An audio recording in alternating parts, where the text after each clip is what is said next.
Today, we will explain a new chapter from NCERT Class 3 Unit 4 and this is C Song. Let's explain it in Hindi.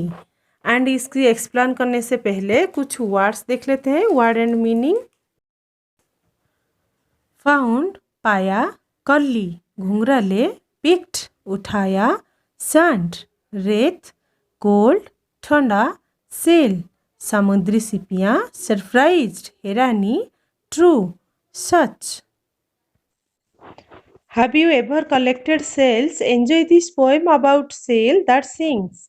तुमने कभी cell collect किया? अगर collect किया तो ये cell के बारे में ये पोएम है, उसको एंजॉय करो।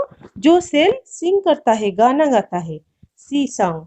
देखो कैसे जो सेल सिंग करता है। I found a shell, a curly one, lying on the sand. मुझे एक सेल मिला। I found a shell, a curly one, lying on the sand. मुझे एक सेल मिला जो कर्ली है। कर्ली क्या है? स्ट्रेट, जो सीधा होता है, लेकिन जो कर्ली है ऐसे ऐसे घुमेदार होता है, ठीक है ना। और सेल की ऊपर तरफ देखो, ये वाला देखो, उसके ऊपर तरफ ऐसे कर्ली है ना, घुमेदार है। I picked it up and टूक it home, cold inside my hand. I picked it up and टूक it home, cold is inside my hand. मैंने उसे उठाया और घर ले आया। टूक इट होम, घर ले आया। कोल्ड इनसाइड माई हैंड, मेरी हाथों में वो अभी भी बहुत ही कोल्ड, बहुत ही ठंड था। Mummy looked at it and then she held it to my ear. Mummy looked at it, mummy ने उस तरफ देखा, वो सेल की तरफ देखा। And then she held it to my ear, उसको मेरी कान के पास ले आया मम्मी।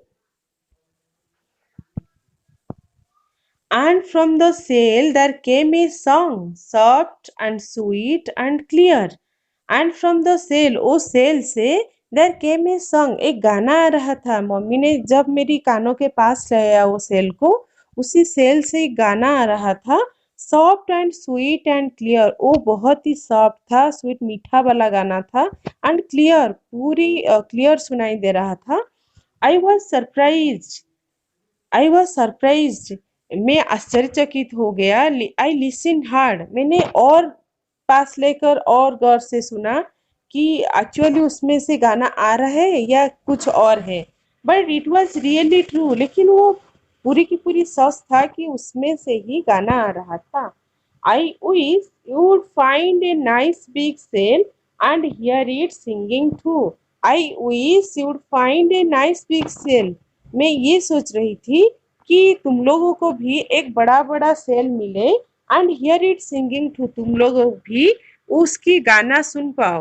वो जो सॉन्ग आ रहा है वो सेल में से तुम लोग को भी सुनने के लिए मिले और तुम लोग को एक बड़ा वाला सेल मिल जाए। वो जो सेल अभी दिखाई देती हूँ कि देखो, ये जो मम्मी उनकी कान के पास ये जो सेल रखी है, वो सेल घुमेदार सेल है और उसमें से गाना आ रहा है, ये वाला है। सारी तुम्हारे घर में भी शायद ये होगा, और इसको कान के पास रखो, तुम लोग को भी एक स्वीट सा, सॉफ्ट सा, क्लियर सा गाना सुनाई देगा। ये वाला न्यू वर्ड है सेल, जो समुद्री एक चीज है। हेल्ड, पकड़ा। सरप्राइज, आश्चर्यचकित हो गया। करली, घुमेदार। क्लियर, साफ सुनाई दे रहा था, साफ। एंड और एक बार वो जो पोएम को रीडिंग कर लेते हैं, फिर हम लोग क्वेश्चन आंसर करेंगे। I found a shell, a curly one, lying on the sand. I picked it up and took it home, cold inside my hand.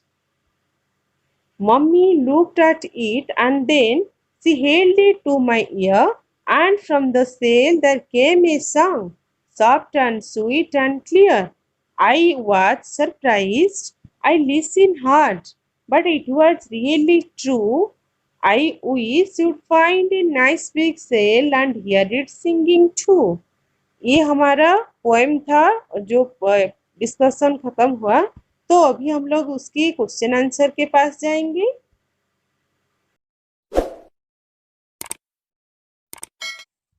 Now you see your question answer part. Reading is fun. Where did the child find the seashell? And number 2, what did the child do with the cells? Number 3, what did the child hear? Or we will write these answers. Now you see the answers. Where did the child find the seashell? The child found the seashell on the sand. तुम लोग को ये लिखना है. The child found the seashell on the sand. Then number 2, what did the child do with the shell? The child took the shell to his home. वो बच्चा ने उस सेल के साथ क्या किया, वो घर ले गया है ना. What did the child hear? उसमें से क्या सुनाई दे रहा था वो बच्चा को? What did the child hear? उसने क्या सुना? The child heard a sweet clear song from the shell. उसको एक मीठा सा क्लियर साफ सॉन्ग सुनाई दे रहा था वो सेल में से. Then you see number 4, pick the rhyming words from the box and pair them in the spaces below. The first one has been done for you. Pick the rhyming words from this box and pair them in the spaces below. The first one has been done for you. हम जो जो poem को हम लोग explain किए, discuss किए, वहाँ कुछ राइमिंग वर्ड्स है. इसको हम लोग को चूज करना है और लिखना है. जैसे कि फाउंड साउंड एक राइमिंग पेयर है. Cold bold took look, sand hand, mummy tummy, ये वाला राइमिंग वर्ड्स है. इसको कॉपी में लिखना है तुम लोग को. ऐसे कुछ सिर्फ देखने से नहीं चलेगा, कॉपी निकालो और लिखो 1 by 1. फिर number 5, fill in the blanks with the opposite word choosing from the box below. वहाँ कुछ ऑपोजिट मतलब वर्ड है, उसका ऑपोजिट हम लोग को लिखना है.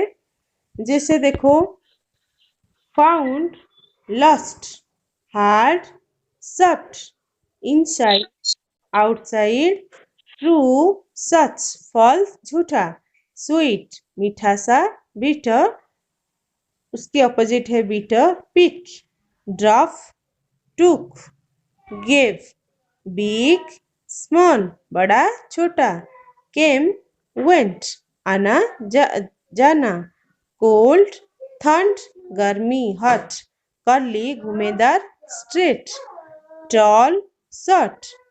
ये कुछ था opposite words. Word and opposite words हम लोग देख लिए. अभी choose the right words.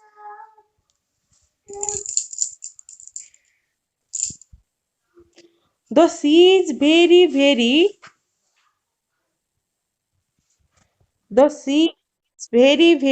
big और far. हम लोग को big लिखना है. The sea is very big. You cannot hear or see the other side. हम लोग को अदर साइड दिखाई नहीं दे रहा, मतलब दिखाई नहीं देता है या फिर सुनाई नहीं देता है. यू कैन नॉट सी, हम लोग को दिखाई नहीं देगा अदर साइड.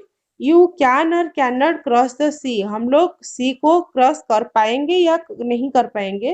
वी कैंट, हम लोग सी को क्रॉस नहीं कर पाएंगे. You can cross it in a bus और शिप. अगर हम लोग उससे क्रॉस करना चाहेंगे तो कैसे क्रॉस करेंगे, बस से या फिर शिप से. Then match the pages with the picture. यहाँ जो कुछ मैचिंग है, a bird singing, a bird sing करता है, बर्ड सिंगिंग. ए काउ मूइंग,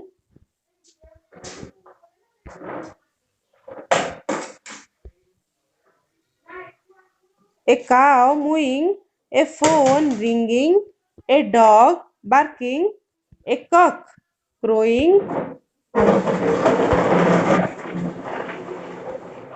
तो ये वाला हमारा क्वेश्चन आंसर पार्ट भी खत्म हो गया. थैंक यू ऑल एंड इस तरह की वीडियो देखने के लिए